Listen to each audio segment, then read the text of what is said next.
If you have an Indian ringneck, what are 3 ways you can enhance his or her life? Because Indian ringnecks, my impression is the males can be sweet and cuddly, and the females, man, they can be sometimes mean and menacing. Wah, ha, ha, ha, ha. At least Milo is.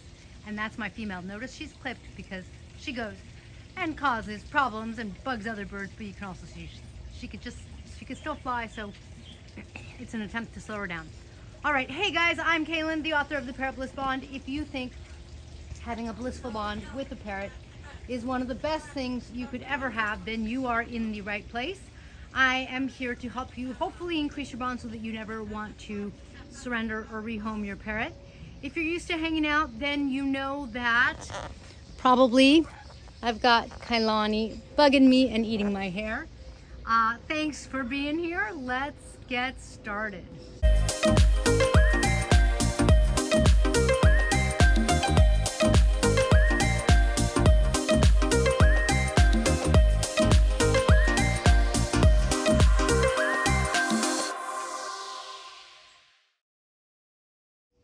Hi Julian, what you doing? Oh dear. And now this video is not on Amazon. It is on Indian Ringnecks. So you gotta let me do video of them.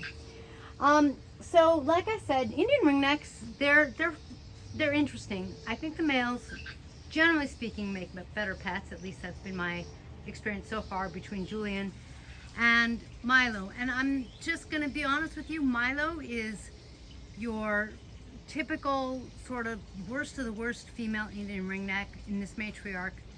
She rules with an iron beak kind of thing. So because she's like that, and because Indian ringnecks are more of an independent bird, I think enriching their lives, enhancing their lives is really important. For me, the first way I do it, let's see if, oh look, now he's over here, is I let them come out back as much and as often as I can so that they are flying around, they're having fun, they're eating palm seeds. I don't know if you saw when we first started, she's announcing that she is the queen. If you are in her presence, she will bite you unless you have nuts for her. Okay, joking. I don't know if you saw Julian when he was in the tree, he was biting on something, eating on something.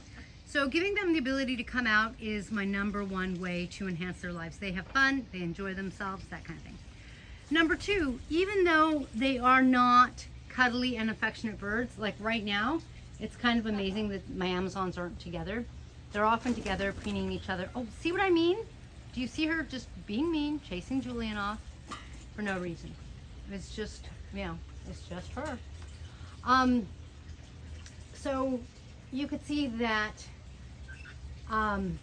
the Indian ringnecks, they don't bond the same way other birds do. Like my green cheeks, man, they're like bonded at the hip.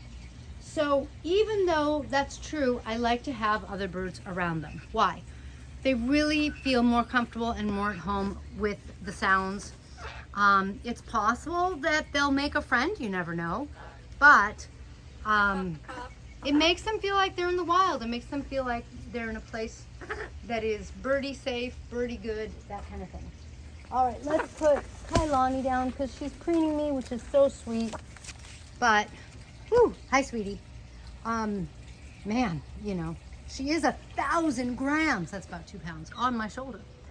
So, #1 way, let them outside because I can do that, or let your Indian ringneck fly around your house.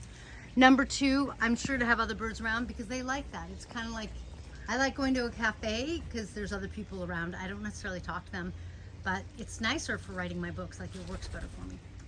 The 3rd way I like to enrich their lives, where did Julian go now? I can't see him. Like, oh, look at that. You know, I think he likes the Amazons. Oh, okay, that's so funny. Sometimes they put their head in there, and the other day the kikes put their head in there, and then they were like noticing that it echoed. So the 3rd way is I really like to give them something to do with that beak.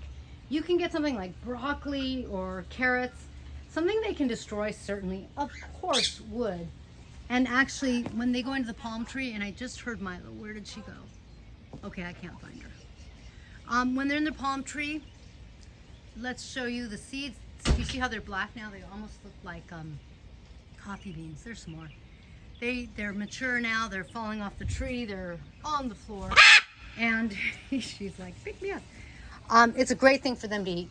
So entertaining their beaks is also just such a great way to enrich their lives. If you have the ability to bring something natural to them, like wood. See what I mean? Julian's like befriending the Amazons, Milo's being naughty. And that's so funny. You could see Kailani's reflection, and then you could see the 3 birds. All right, I hope this gives you some ideas, especially, you know, sometimes when I go to the vet, I see people with Indian ringnecks, and they're like, yeah, they don't come out because all they do is bite me. And so I think Indian ringnecks, I think they can be really awesome, and I think they can be really difficult. And so if your Indian ringneck's difficult, but you love your Indian ringneck, then hopefully you can use these 3 ideas to help enhance their lives so that you feel good and you feel like they're enjoying themselves. And with that, there's loud squawky squawk. That's a wrap. Please be sure to join us in the next feathered video that will be directed by Kailani. Be sure to like, if you haven't already subscribed, and I will catch you in the next feathered video.